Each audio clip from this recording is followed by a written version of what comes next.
সবাইকে পহেলা বৈশাখের শুভেচ্ছা। আমাদের বাংলার নতুন বছর।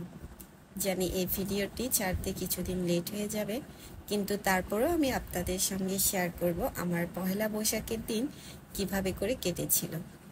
আমরা সকল এই পরিবারের সবাই আমাদের বৌদ্ধবিহারে চলে গিয়েছিলাম। এখানে পুষ্পদান এবং দান করেছি।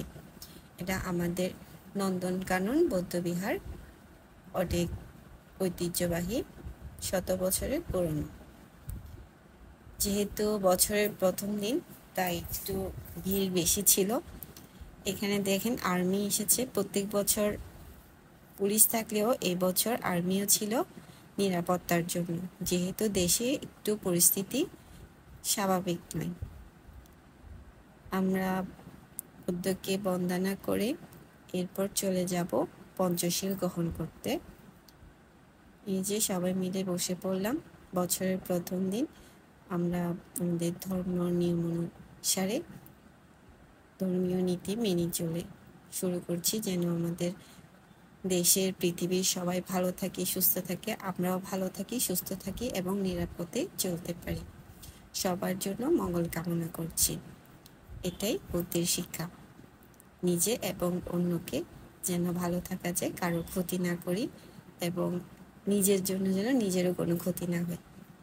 এই তো এবার প্রার্থনা বন্দনা শেষ করলাম। শেষ করে আমরা চলে যাচ্ছিলাম। আমাদের বিহারটা অন্যান্য বছর আরও অনেক সুন্দর করে সাজানো হয়, এই বছর একটু কম। এই যে বললাম, পরিস্থিতির কারণে দেশের পরিস্থিতি কিছুটা স্বাভাবিক নয়। এরপর আমরা একটু রাস্তা পার হলাম, দেখলাম কিছু ডাব বিক্রি করছিল, ওখান থেকে ডাব নিয়েছিলাম এবং খেলাম। পেছনে দেখছেন কিছু মাটির জিনিস বিক্রি করছে, ওখান থেকে আমরা কিছু মাটির প্লেট, জগ কিনেছিলাম।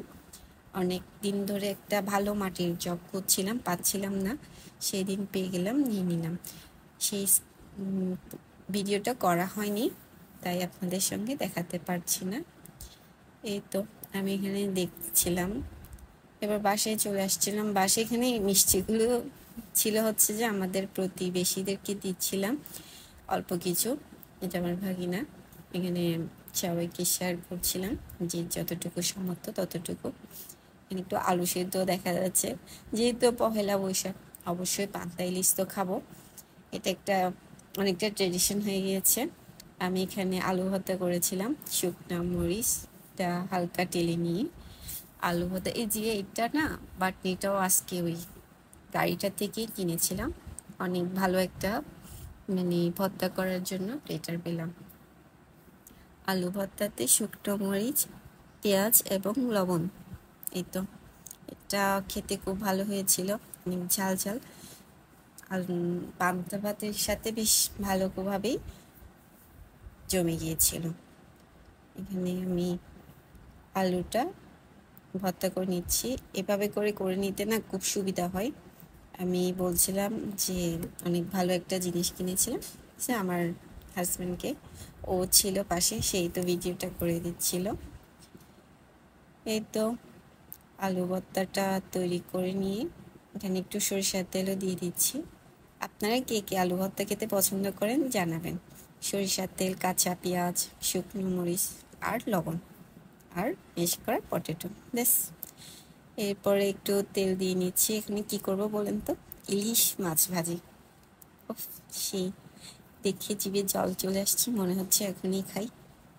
আচ্ছা, তারপরও এখন যদিও বা তেমন ভালো মাছ পাওয়া যায় না, কারণ ওই বর্ষাকালে পাওয়া যায়, তখন পদ্মার মধ্যে মাছ ডিম ছাড়তে আসে, তখনই জেলেরা ধরে। একটা হচ্ছে অনেক আগের বাজারে বিক্রি করছিল কোলেস্ট্রলের, তারপরেও খেতে অনেক স্বাদ ছিল। পদ্মার ইলিশ, সেই মজা। দেখে মনে হচ্ছে এখনই নিয়ে খেয়ে ফেলি, কিন্তু কী করবো, এটা তো পহেলা বৈশাখের দিনে চলে গিয়েছিল। এই তো মাছ ভর্তা, জগের পানি এবং পান্তা ভাত। এই যে ইলিশ মাছ পান্তা ভাত, এটা অবশ্য ছোট ছোট করে নিচ্ছিলাম রিলসের জন্য, যেটা আমি শেয়ারও করেছিলাম আমার ফেসবুক পেজে, পিয়সিস ব্লগ অ্যান্ড কুকিং।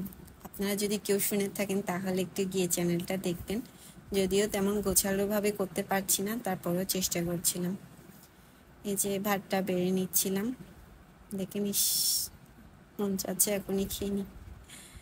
এই তো আমার পহেলা বৈশাখের দিন, বিকালবেলা একটু ঘুরতে গিয়েছিলাম, দুপুরে খাওয়া দাওয়া, পান্তা ইলিশ খেলাম। বিকালে একটা পার্কে গিয়েছিলাম, ওটা শিকো পার্ক ছিল।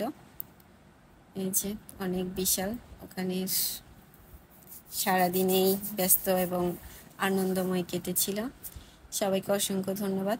আমার ভিডিওটি ভালো লাগলে লাইক, কমেন্ট, শেয়ার এবং অবশ্যই আমার চ্যানেলটি সাবস্ক্রাইব করে দিবেন। টাটা।